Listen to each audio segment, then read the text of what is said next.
43 agents, 294 million seized. A Somali nonprofit just exposed connections to international terror financing networks. At 4:47 a.m. on a frozen January morning, the silence of South Minneapolis shattered. Frost clung to the windows of a modest brick building on Cedar Avenue, its facade decorated with cheerful murals of children and families. Inside, the fluorescent lights of the Somali Community Development Center hummed their usual rhythm. Outside, 43 federal agents in tactical gear positioned themselves at every exit. The building's sign promised hope, education, and community support. What waited behind those walls would expose one of the most brazen financial crimes in Minnesota history. The Department of Justice announces the culmination of Operation Hidden Fortune, a 16-month joint investigation between the Federal Bureau of Investigation and Immigration and Customs Enforcement. Federal agents executed search warrants across 7 locations in the Minneapolis-St. Paul metropolitan area, targeting what prosecutors describe as a sophisticated money laundering operation masquerading as humanitarian aid. The scale of the deception would stagger investigators who thought they'd seen everything. Special Agent Marcus Chun had reviewed the financial disclosures 3 times before the raid. The nonprofit reported annual revenues of $800,000, standard for a community organization serving Minneapolis's Cedar Riverside neighborhood. Tax documents showed grant funding from state programs, modest private donations, and operating expenses that aligned perfectly with similar organizations. Everything appeared legitimate. Everything was a lie. At 4:51 a.m., the breach team entered through the front entrance. They expected filing cabinets, computers, maybe some irregularities in the bookkeeping. The main office looked exactly as a nonprofit should: worn furniture, community flyers in Somali and English, photographs of smiling families receiving assistance. But Agent Chun noticed something unusual. The building felt smaller inside than it should. The architectural footprint didn't match the interior layout. They found the first panel behind a bookshelf in the executive director's office at 5:14 a.m. What appeared to be a solid wall concealed a 4-inch gap, leading to a hidden room. Inside that room, stacked floor-to-ceiling in vacuum-sealed bricks, sat approximately $12 million in cash. 20s, 50s, and hundreds, bundled with rubber bands and sorted by denomination. The air inside smelled of ink and plastic. This wasn't the headquarters of a struggling nonprofit. This was a vault. But that was only the beginning. The building contained 7 separate concealed compartments, each one accessible through false walls, modified ventilation systems, and hidden floor panels. By 7:30 a.m., agents had discovered cash in walls, behind ceiling tiles, beneath a false foundation in the basement, and inside what appeared to be a functioning commercial freezer that actually opened into a climate-controlled storage room. The counting would take 3 days. The final tally reached $247 million. If this shocks you, hit the like button right now, because what comes next reveals how deep this corruption truly ran. To understand how a community nonprofit accumulated $250 million in cash, investigators had to trace the network backwards. The Somali Community Development Center was founded in 2018 by Ahmed Hassan Osman, a 42-year-old businessman who arrived in Minneapolis in 2004 as a refugee. Osman built a reputation as a community leader, speaking at city council meetings about immigrant integration and hosting cultural events. He sat on advisory boards. He received commendations from state legislators. He was, by all appearances, a model citizen contributing to Minnesota's diverse social fabric. Behind this facade, Osman operated an international money laundering network with tentacles reaching into 6 countries. The nonprofit served as the American hub for what investigators describe as a hawala system on an unprecedented scale. Hawala, an ancient informal money transfer system common in Middle Eastern and East African communities, operates on trust rather than traditional banking infrastructure. Money moves through brokers who balance accounts through coded communications, leaving minimal paper trails. Osman had industrialized this concept. The investigation revealed a sophisticated operation. Individuals across the United States would deposit cash with Osman's network, paying a 3 to 5% fee. Within hours, their relatives in Somalia, Kenya, or the United Arab Emirates would receive equivalent funds from Osman's international partners, minus the transfer fee. No banks involved. No wire transfer records. No Treasury Department oversight. For immigrants sending money to families in regions with unstable banking systems, the service seemed like a lifeline. For criminals, it was a superhighway. Federal analysis of seized encrypted communications showed Osman processed between $18 and $23 million monthly. The client list included construction workers supporting families in Mogadishu, small business owners transferring legitimate earnings, and others with far darker intentions. Drug trafficking organizations in Phoenix and Seattle used Osman's network to repatriate proceeds from methamphetamine and fentanyl sales. Human smuggling rings along the southern border paid Osman to move money to coordinators in Central America. A healthcare fraud scheme in Minneapolis funneled $7 million in stolen Medicare funds through the nonprofit before dispersing it internationally. Type exposed in the comments if you think every nonprofit should face this level of scrutiny. The human cost of Osman's operation extended far beyond money laundering. In November 2022, Immigration and Customs Enforcement identified 12 individuals who had entered the United States illegally using fraudulent documents processed through networks connected to Osman's financial system. The smuggling route moved people from East Africa through Mexico, charging families between $15,000 and $25,000 per person. 4 of those individuals had known ties to terrorist organizations. Osman's network had inadvertently created a financing mechanism for threats to national security. The evidence emerged slowly, meticulously. The FBI's Financial Crimes Unit began monitoring the nonprofit in September 2022 after a routine audit of federal grant recipients flagged statistical anomalies. The organization reported serving approximately 400 families annually with educational programs and food assistance. But utility records showed electricity consumption far below what such programming would require. The building was nearly empty most days. Surveillance teams documented the same pattern: minimal foot traffic, no community events despite calendar listings, and Executive Director Osman arriving at irregular hours, usually late at night. In March 2023, investigators secured authorization for electronic surveillance.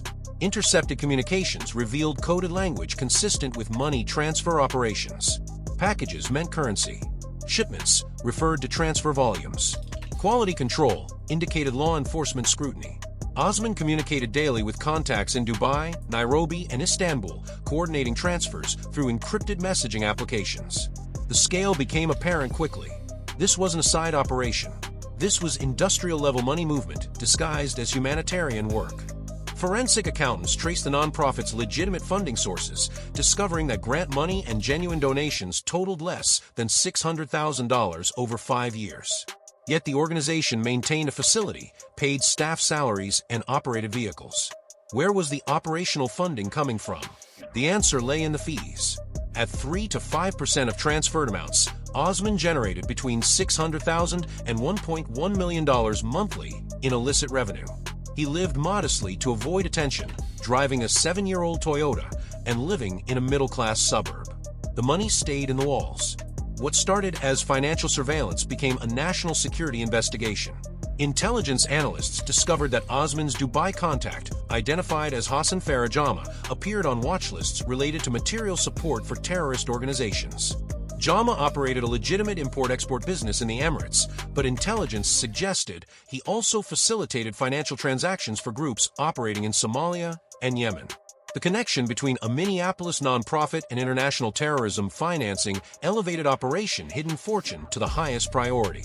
By December 2023, investigators had mapped Osman's entire network.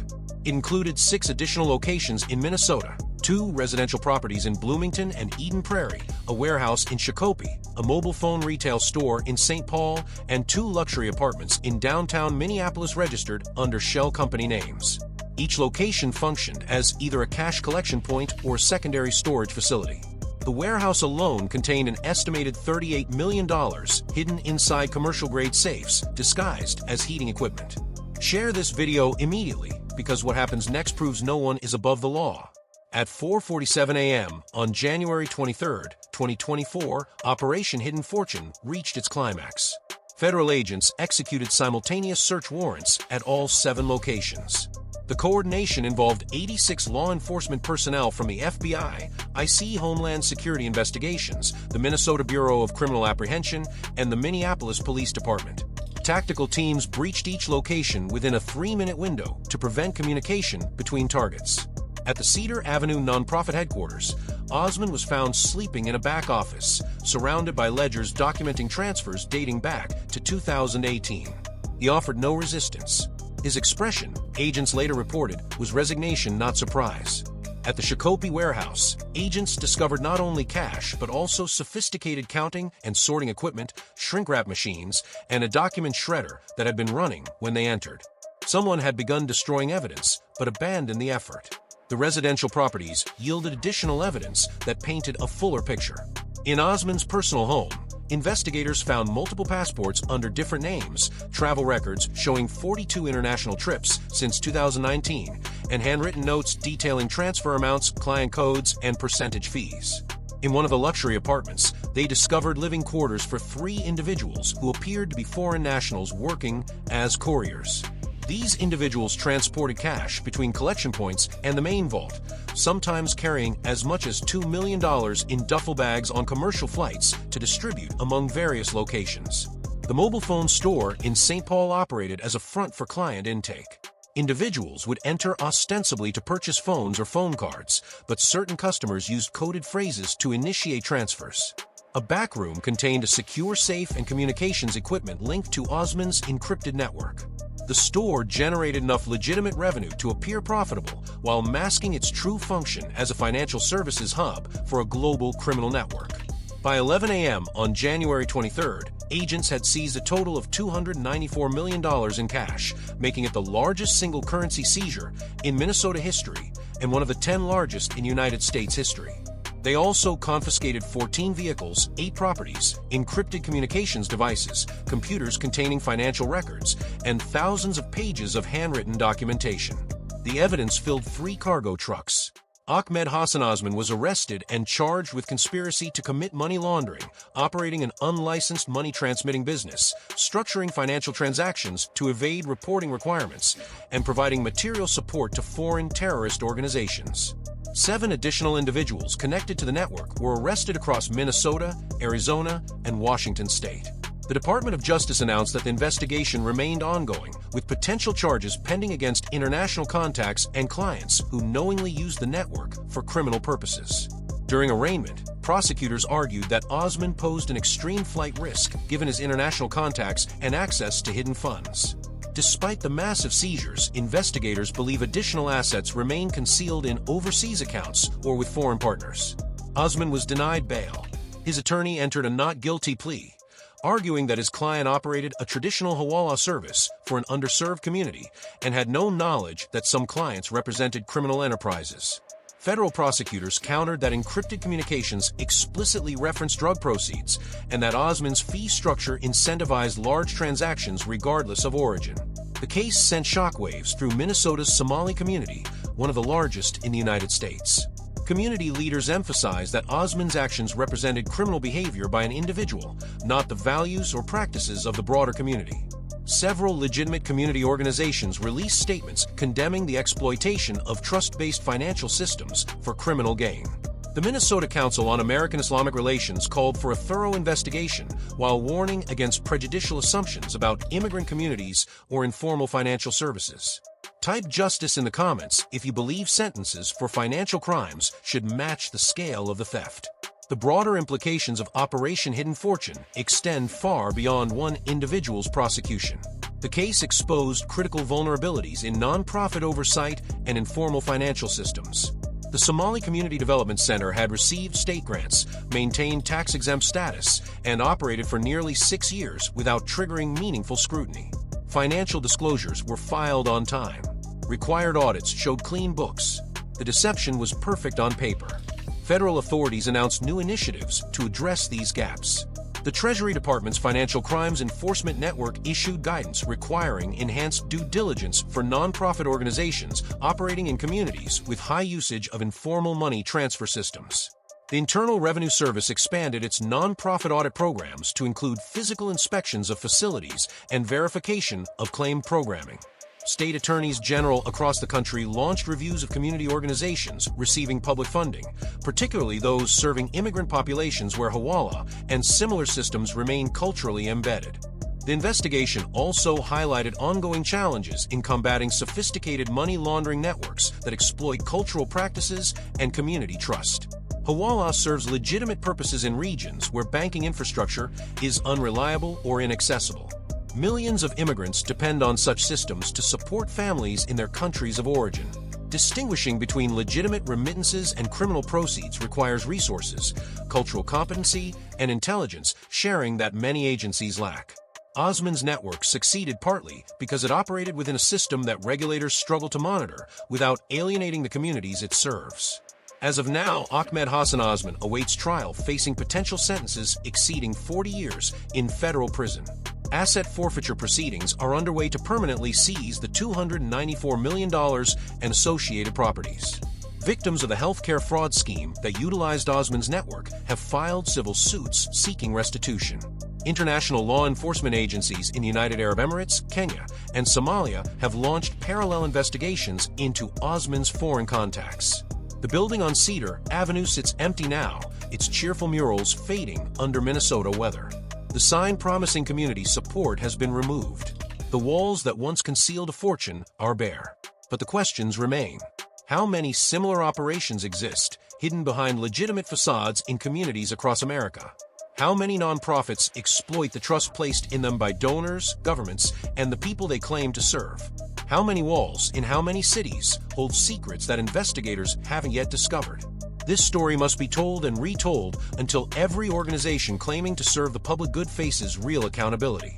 Hit the like button, type "investigate them all" in the comments, and share this video with everyone who needs to understand that the greatest crimes often hide behind the most innocent facades.